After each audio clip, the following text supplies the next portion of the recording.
us. Make no mistake, we have enough love between us to start to be awake. We have enough love between us to change and understand. Put your hands together. We have enough love. The other half of Dr. Layla Africa, Miss Dr. Melanie Stevenson.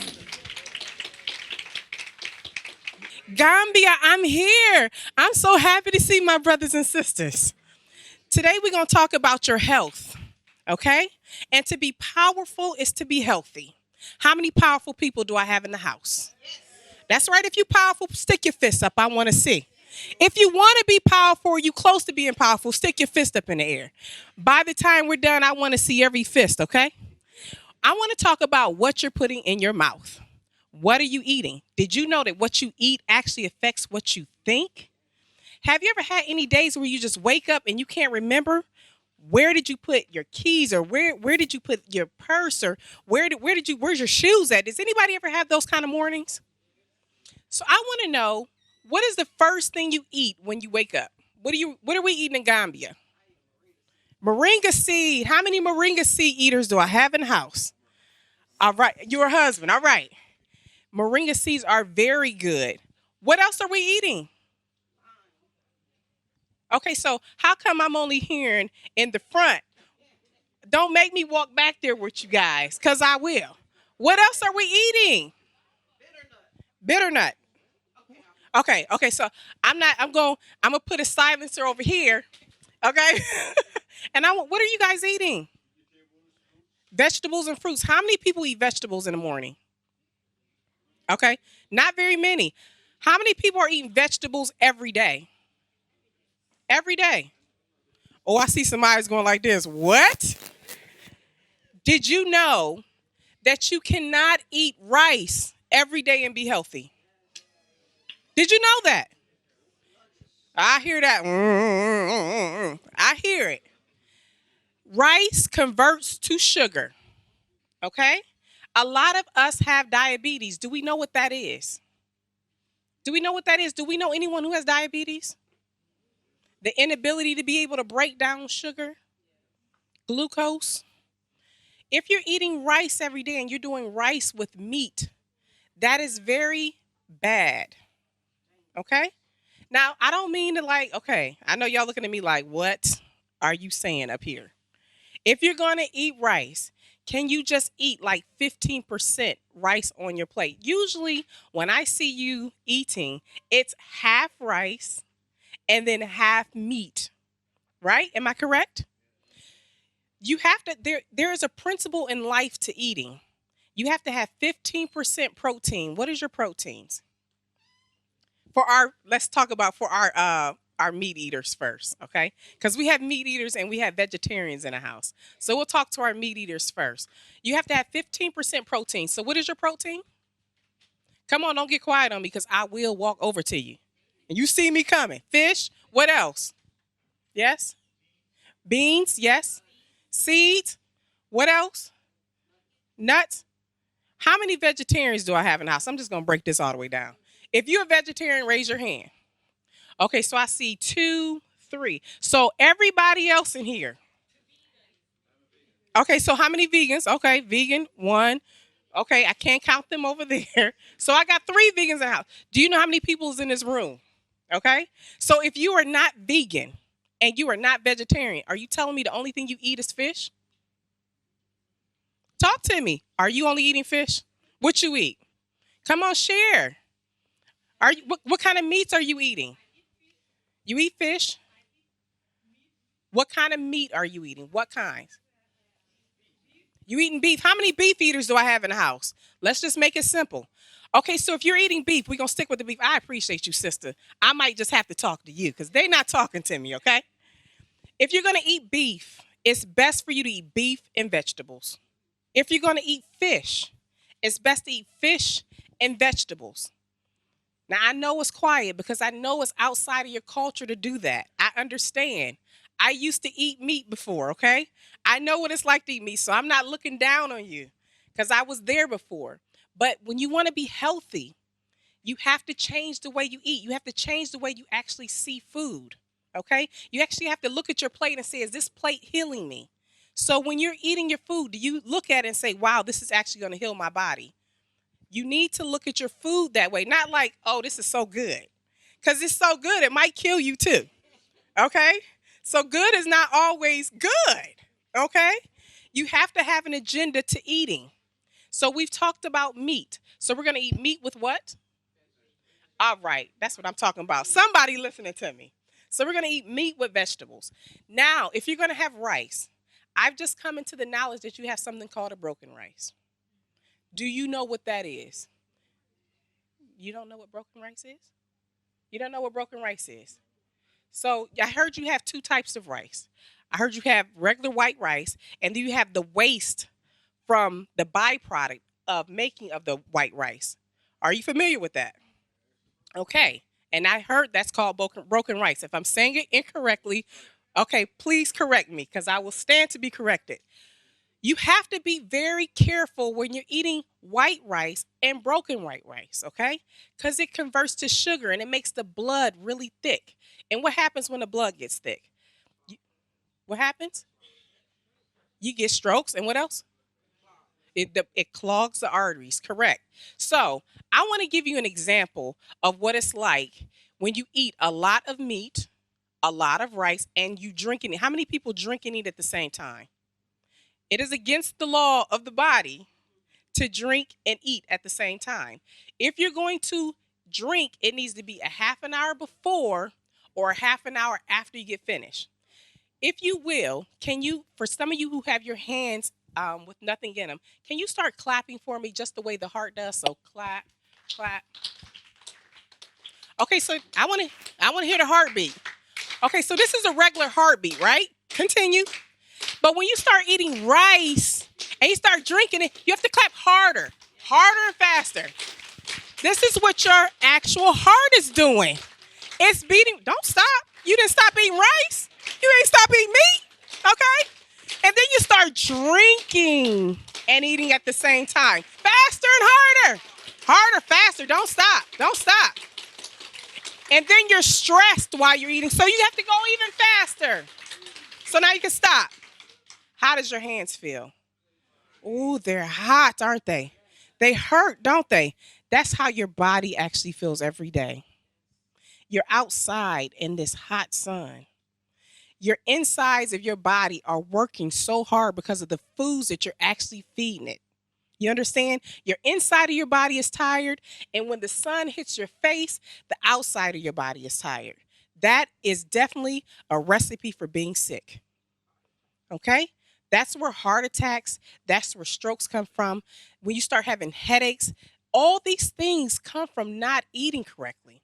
And I know it's difficult. I know it's difficult because we, as African people, we commune with each other through food.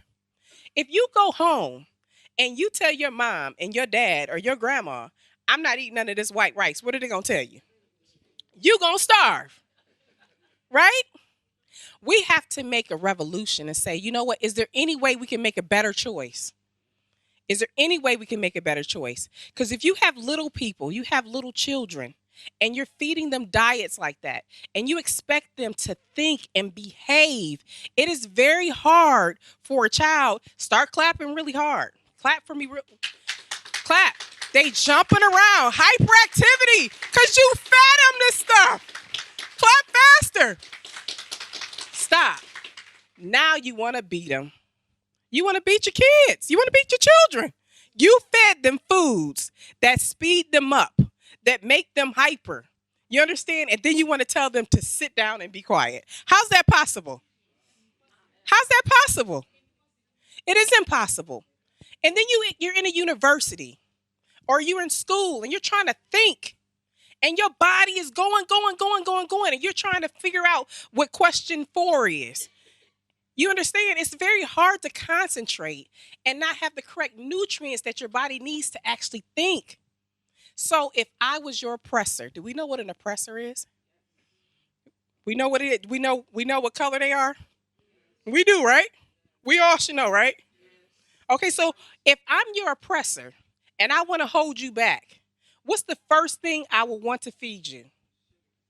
I want to feed you rice, and I want to feed you the bad rice. Why would I want to feed you that? Because you won't be able to think. You won't be well. You understand that? So you have to think of the mind of the oppressor, and then you have to think of the mind of being free. Okay? So when you're in the market, you can say, oh, that's the oppressor's food. I want you to get to a point where you can decipher what's good for you and what's not good for you. And I need you to be able to make a choice for yourself and say, you know what? I'm going to try not to do this because this is not good for me. And I understand money is an issue, right? But we all have a little bit of money. It only takes, how much is greens? How much is, and I keep forgetting about what the name of the greens is. Somebody help me out, like callaloo. What is it called? Karen. How many of us like karen? Is it expensive? It's not expensive, is it? Go and buy karen and put your spices in there. And yes, and eat all these good vegetables, and your brain, you'll think better. Your blood will start flowing through your body better. You understand? So you have to make good choices, but to make good choices, you have to know what that good choice is. So are you going to go and eat at the table of your oppressor? The choice is yours. Are you going to put your children at the table of your oppressor? The choice is yours. We talk about liberation and we talk about being free, and none of us are presidents in this room, but you're the president over your family. You're the president over yourself. You can say what you're going to think. You can say how you're going to feel, and you can say, I'm not eating this. You can do that. There are a lot of good green leafy vegetables on this island, in this country. There's a lot of good stuff. It's understanding. And when you don't know, you have so many people who can educate you. Tasty Vegan, okay? They're here trying to make you aware that you have so many good things around you. It's whether or not you know that they're good, okay? So the question is, the mind of the oppressor or the mind of the free? Which one are you going to choose? You can't sometimes choose how your president's going to run the nation, right? We can't do that, though. When you're at home, you say, I'm the president. In every family, there should be a president, a vice president. It should be somebody over finance. It should be somebody over food, okay? You incorporate into your family and see how strong and powerful you are. And when you do it as a people, when you come around to each other, and it's hard when you see somebody eating rice and you say, you know what, try to eat some of this. Help your fellow brothers and sisters. Show them the way. Somebody had to show me. Somebody had to show me. I was eating white rice. I was eating lots of sugar. I was. My hands were sweating really bad. My knees were hurting. It was hurting. Has anybody ever woke up and your feet hurt? Anybody know only you? Only you? Nobody else's feet hurt in the house when you wake up. Well, good. I'm happy it don't happen to you. But it happened to me. And it was because of how I was eating. Okay? Now I want to get to the point of how you think. How you think is just like food. The music you listen to is like food. When you listen to music that is negative, you're actually feeding a negative part of yourself, okay? You need to, when you wake up in the morning, look at yourself in the morning and say, I look good and I feel good and I can do it today. I know there's a lot of depression on this side, and there's a lot of depression in America too. We are being tired of being held down, not having enough jobs, not having enough money. But like I say, if you have the mind of the free, you have to be free, you have to think free. And to think free, you do what you can at the level that you can. Everybody can do something. You don't have to have a lot of money to do what you need to do to be free in the mind. So you have to get to the point where you talk to yourself. How many people wake up and look in the mirror or just tell themselves, you're going to do good today, everything's okay? You do that? Or how many people wake up and say, oh, it's a bad day. It's a bad day, it's hot. Oh, my goodness. Do we have any people to think like that? Do you understand when you think like that, it's food? Now, is that the food of the oppressor or is that the food of the free? I need you to have the food of the free, even with the things that you think. If you say you cannot, you won't. If you say I can't do that, you won't do it. But even if you don't know how you're going to do it, you can say, you know what, I'm going to end up doing that one day. And that's what I did. I didn't know that I was going to be up here speaking in another country when I was your age. Had no idea. But I just imagined myself doing it. I just imagined it. And look, it happened. I didn't imagine myself unemployed. And I don't imagine myself being oppressed. That's not how I imagine myself. I imagine myself to be free, even if I'm in an oppressed environment, and I know that I am. Okay? So we need to understand what you think and how you feel are very close together, and that's just like eating. So you got to eat good stuff. So that means reading good things. And you are responsible for the little people that are around you, not the school systems. Okay? You got to tell these little people how smart they are. You have to teach them. There are things that you can teach them that are not in your school system, right? I want us to become empowered as people. Can you do that? We're going to either have the mind of the who or the free. Let's do that again. You're going to have the mind of the who or the free. And we want to be what? We want to be free.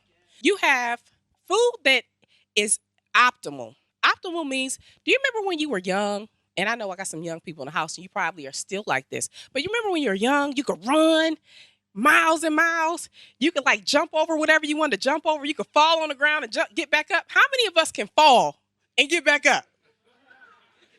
How many of us can do that? I can't. I used to, though. Well, when you were in optimal health, that's what you could do. You could like make back flips, front flips, cartwheels. But as you start to deteriorate in health, this is mild, this is optimal, okay? Then you go into a situation where you're mild, where you start to feel a little aches and pains. How many people wake up and feel a little achy? Okay, just a little achy, okay. Well, that's good, because, we have all walks of life in here. So you understand, to be able to do backflips is optimal. When you start feeling achy, you start to come out of your realm of being healthy. So this is healthy. So as I walk over here, I'm unhealthy, okay? You got it?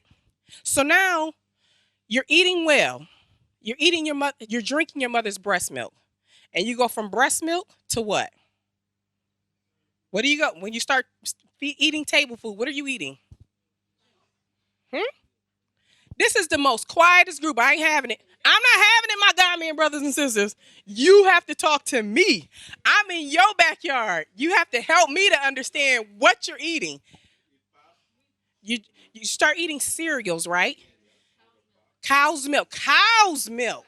You understand? Pus. That's when you start to go away from the health of the body. Okay? So as you're starting to eat the cow's milk, the rice, the meat, you come outside of even where the lights are. When you over here, you sick. There's a lot of people that are over here that's sick. How do you get from being very unhealthy and sick and get back to where you are optimally? How do you do that?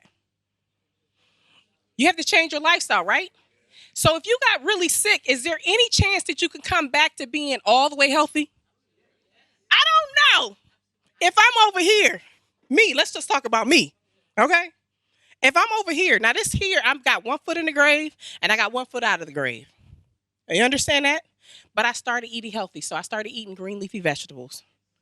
I started drinking lots of water. I started meditating, started thinking good thoughts, okay? But this makes me feel a lot better than what I did when I was over here.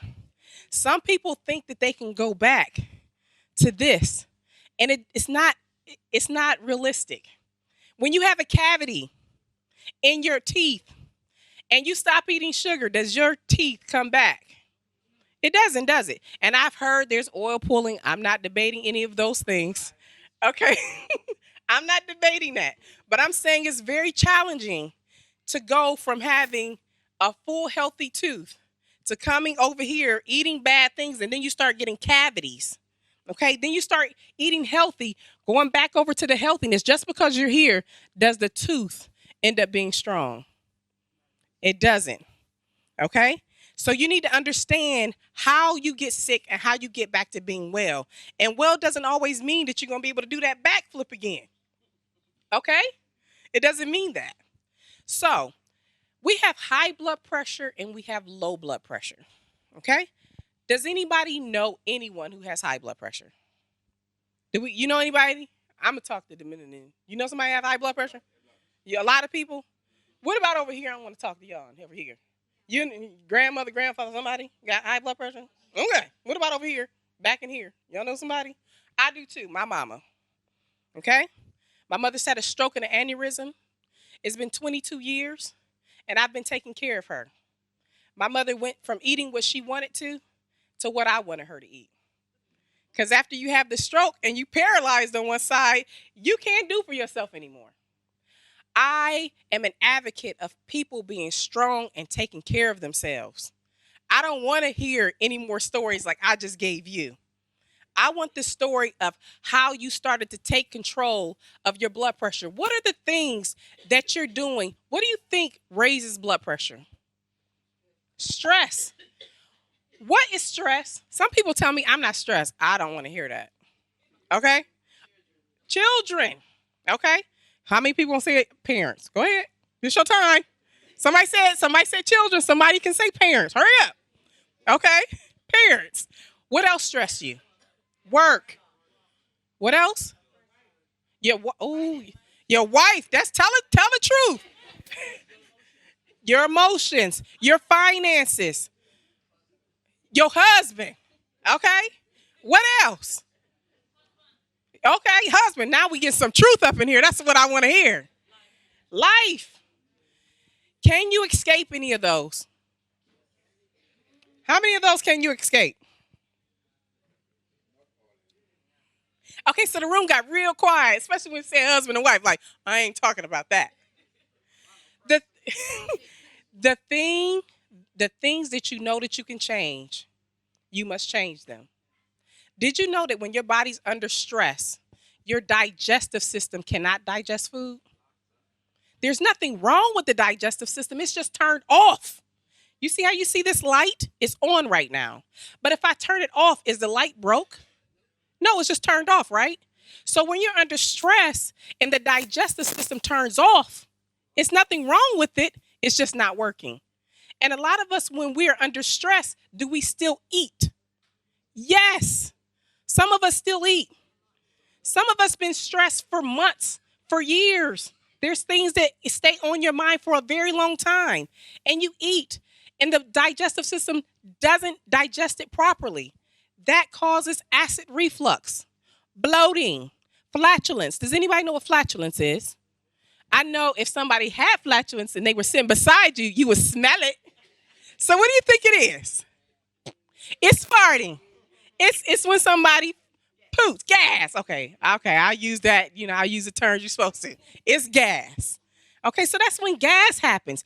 It also affects it coming out. So when you get constipated, not having bowel movements for days. You cannot go days without a bowel movement. You understand that? Some people say it's been 3-4 days. You're sick. You're sick. You understand that? And when you do bust it, it's tearing the blood vessels and everything connected to it because it's as hard as rocks. Because that digestive system was turned off because you were under stress. Stress will really kill you. And we try to figure out when people say stress will kill you, you don't really know how. We've heard it though, right? Like you've never heard anybody dying of stress. Well, they died because their digestive system wasn't working. Okay, so then you have the immune system is the next thing that turns off. So if you're under stress, your immune system can't fight diseases.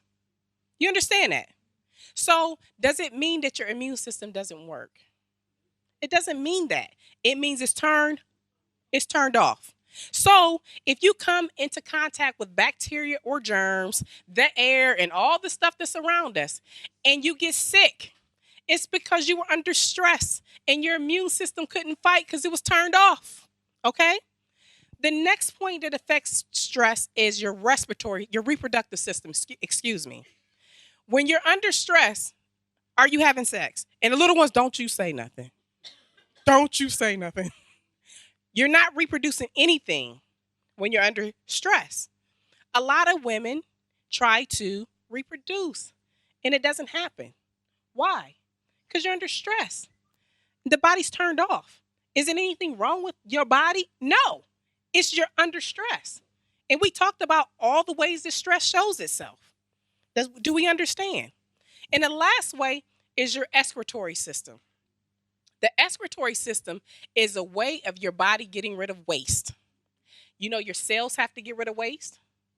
Your bones get rid of waste. Your tissues get rid of waste. Your organs get rid of waste. And if you have trash inside of your house and you never take it out, what does your house smell like? It smells bad. Okay? So that the toxins go into the blood. You understand that? And you get sick. And all of this stemmed from stress. When you go to the hospital, do they ever ask you, are you stressed? They never ask you, do they? Because they really don't care. It's not what they're there for. They're there to give you what? They want to give you tablets, drugs. Okay? And how many of us take the tablets and we end up feeling worse? Because you were under stress, and the stress is what turned everything off. And when everything turned off, it didn't work. Now the tablets is further stressing you because the body's saying, what is this chemical? Do we understand? You must be your own doctor. You must be your own doctor. How many people know their bodies? Do you know your bodies? Can you wake up and know when you need to drink some water? How many of us? Young people, do y'all wake up drinking water? And he doing like this, and this one doing like this. I want to know with the color shirts. I think they tasty vegan shirts too. Are you guys eating what you're supposed to in the morning? Do you know when you don't feel good? You know what it means? Do you know the young ladies? Do you know that you shouldn't be cramping? Cramping. Do you know you should not cramp? You should not cramp. Did you know that is unnatural for a lady to cramp? That is the body saying there is something wrong with the reproductive system. But remember, I talked about stress. And when the body's under stress, the reproductive system is turned off, which will cause you to do what? It'll cause you to cramp. You understand? And then you get fibroids, and then you get cysts. You understand? All these things come out of one major thing, which was the stress. And so you say, I'm stressed because of my husband. Well, I'm not a marriage counselor, so we can skip that. Okay? We can skip that. Or my wife. I'm going to skip that one. But you understand the effects that stress has on the body. So you're going to either have the mind of the who or the mind. No, I got to hear it like it's music, because you need to understand. You're going to have the mind of the who. The oppressor, say oppressor. Or you're going to have the mind of the who. Now, to be powerful, you have to have the mind of the who. You have to teach the young people to have the mind of the who. And if you teach them to have the mind of the oppressor, then they're going to be what? In every family, you need to have a president. You need to have a vice president. You can run your family. You understand that? You might not be able to tell somebody to build a road, but you can control what you feed them. You can control what they're thinking. You can control what they're learning. It is up to you to be the president of your own environment. Okay, so let's say power to the people. It's up to you. Thank you so much. Between us, stop to real